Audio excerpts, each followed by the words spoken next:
Hello, hello, and welcome. I am so happy to be here with you and to be chatting today about this topic that I get really fired up about, which are the ways in which women entrepreneurs keep themselves and out of the money-making game. You know, there are ways that we disempower ourselves and stay small and stay squeamish. So I'm going to be chatting about that today in the live.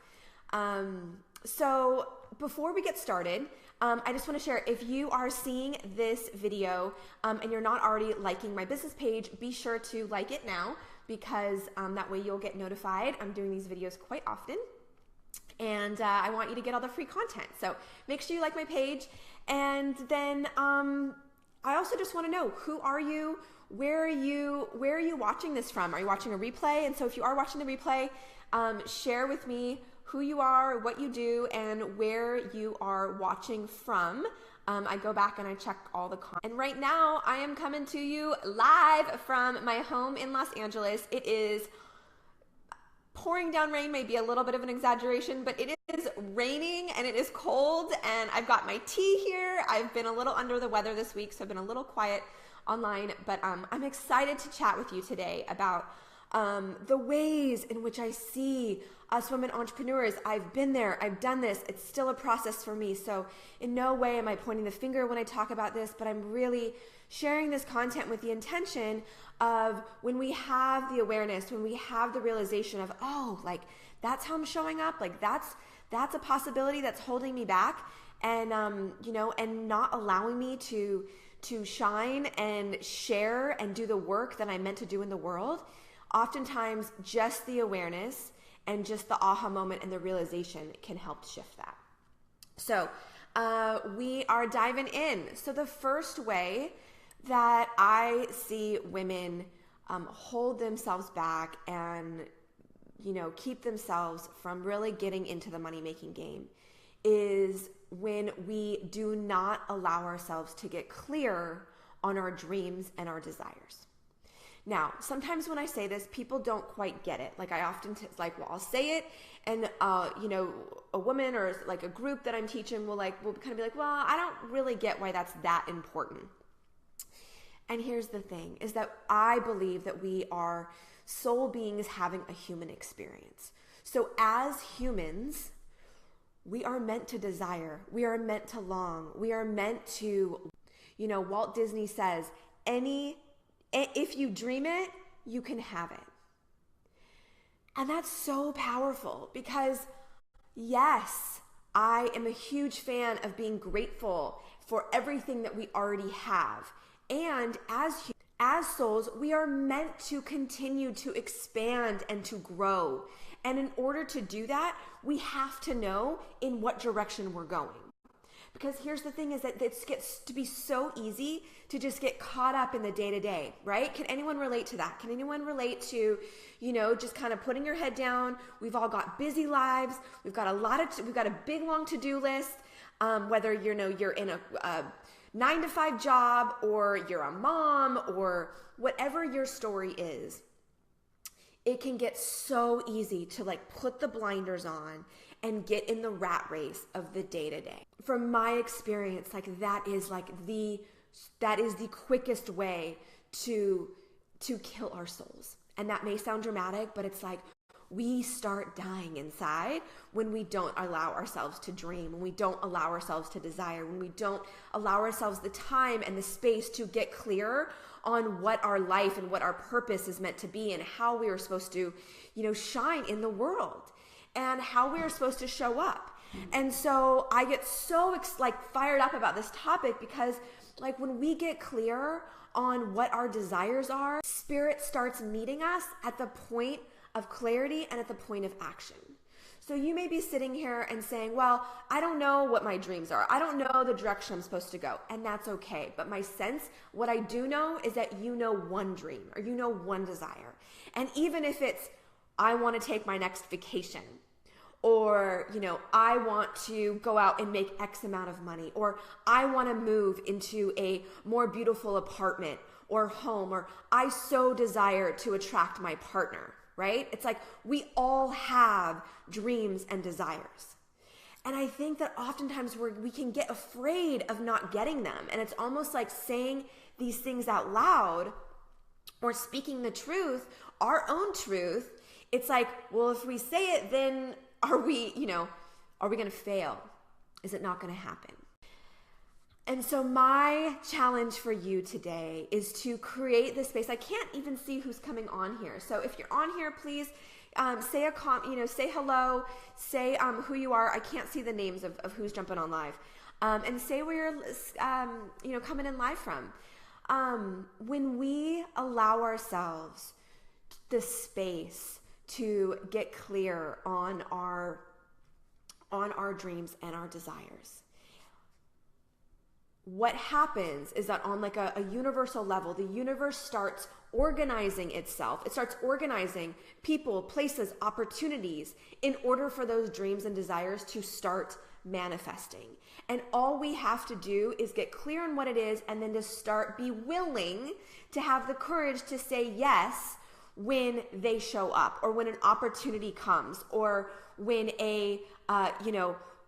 when a new client calls, or when someone out of the blue says, hey, I have a new apartment, or I have my neighbor's moving. Do you want to come check it out? So you guys get the point. I wanted to read you this quote too from Abraham Hicks. It says, to have anything you desire, all you have to do is find the feeling of the desire and practice it until it is steady within you.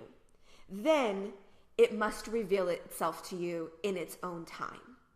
And that last piece, in its own time, that's where it gets tricky, right? Because we are in a world of instant gratification. Like, we want feedback immediately. And so it gets really hard and sometimes painful to wait and to, trust and know that your desire is happening and manifesting in its own way. And yet when it doesn't happen right away, we can start getting into our head and start thinking negative thoughts and start wondering, why isn't it happening to me? And all of that negativity and all of that questioning, it halts the universe in all the organization and all the movement. I once had it explained to me, it's like you've got this train going and going and going, and it's moving, and you're doing your affirmations, and it's happening. And then all of a sudden, all the negativity comes in, and it's like it stops.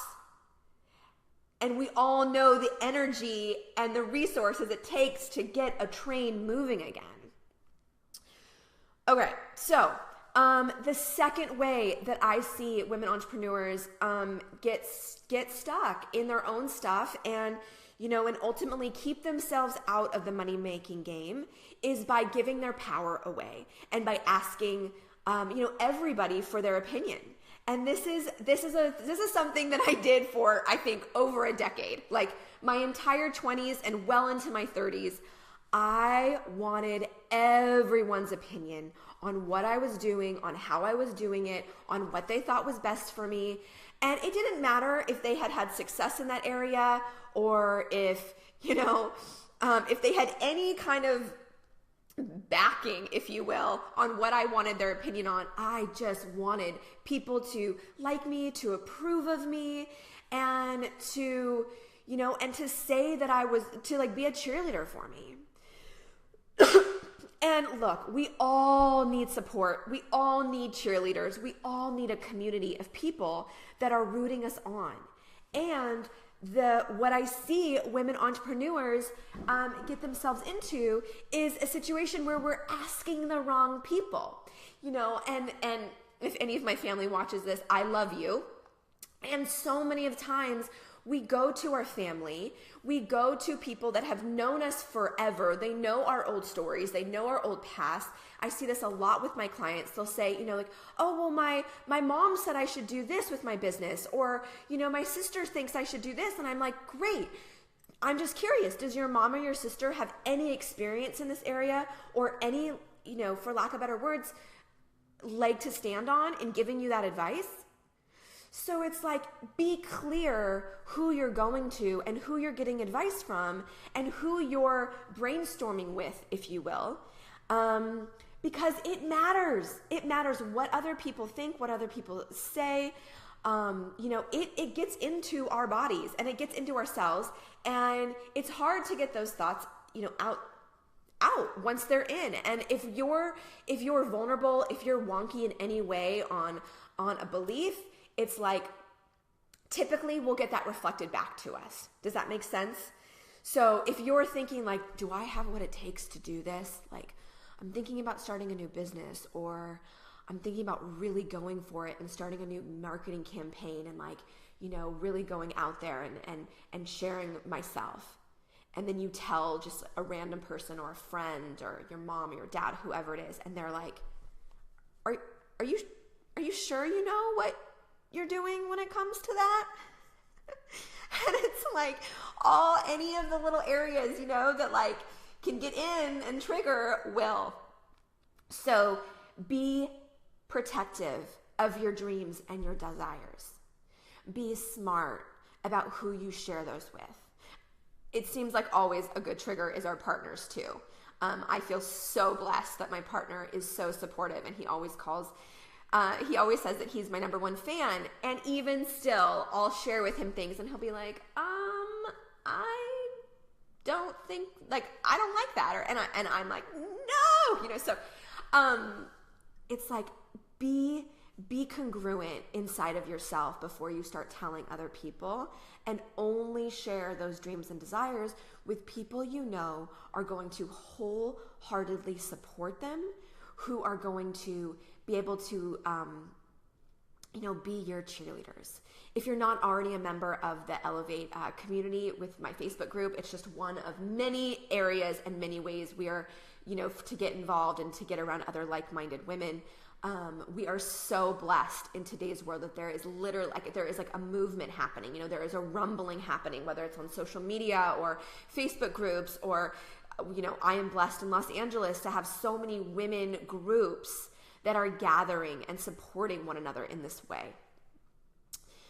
All right. So that leads me to my third way that us women entrepreneurs stay stuck. And, this is the biggest one. So this one, it can keep you out of the money-making game. And it also, if you already are making money, it can absolutely keep you out of that next level.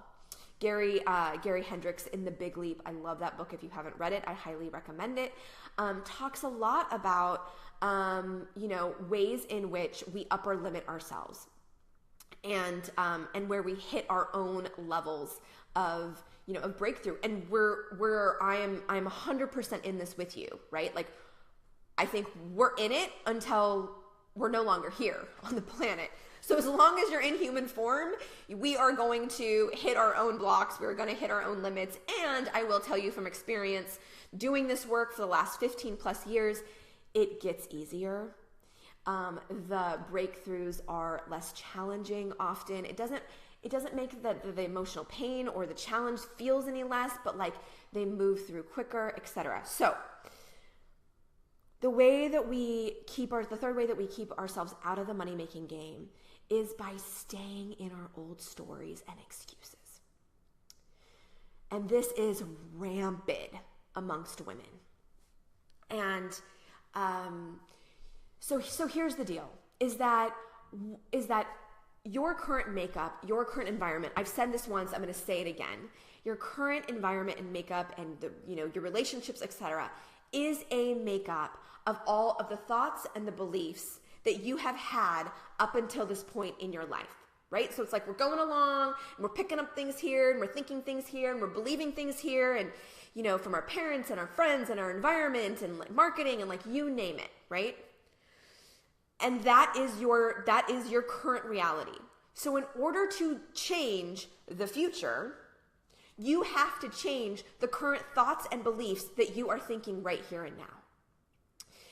And this takes faith, because what happens is that we start to think something and we start to believe something, but like I said before, it doesn't manifest immediately. So we have to stay in a high vibration. I talk about this all the time, staying in a high vibration, and how important it is to, be on a path, be on a journey, commit to yourself. You can do this through morning routines. You can do this through journaling, wealth consciousness, environment. I talk about these things all the time.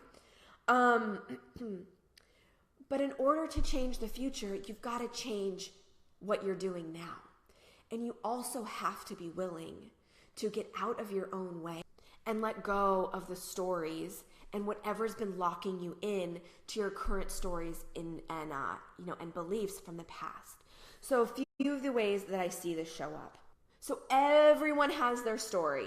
Everyone has their own, and it appears in the form of resistance. And look, I'm right there with you. Like, I have had resistance to doing these live videos for a long time. And, my team will attest, like at the beginning I would get on and I was so fearful and so scared. I still get like butterflies in my stomach before I jump on and before I hit the live button. But it's like my ego, my mind, my own resistance would tell me I don't really need to do those. No one's watching, gonna, be honest, right now there's 3 people live. But the truth is that there are hundreds of people that end up watching this. And I get emails and I get feedback saying like, I'm liking your videos or I'm inspired, but whatever. So it's like, I know that they are supportive. I know that they are touching people. And I know that in order for me to move my business forward and where I want to go, this is one of the things that I need to do. So what are the things that you need to do, whether it's in your business or your personal life, but for whatever reason, you're keeping yourself stuck. You're keeping yourself in a story that is keeping you locked in to an old way of thinking. One of the predominant ways I see women do this is by staying in a victim mentality. So the way that this shows up, ironically, is like this story of being special. So, it's like, oh, well, you don't get it. Like I'm struggling because, I don't have resources. Or for one woman, their challenge is that they're married and they don't have a lot of time and they have to, support their husband. And for the next woman, it's that they're not married and they don't have the support or they don't have the resources or whatnot. For one, I've literally heard women say, oh, if I only was a mom, I would get into that like mom club or that mom group and that could drastically support me in growing my business.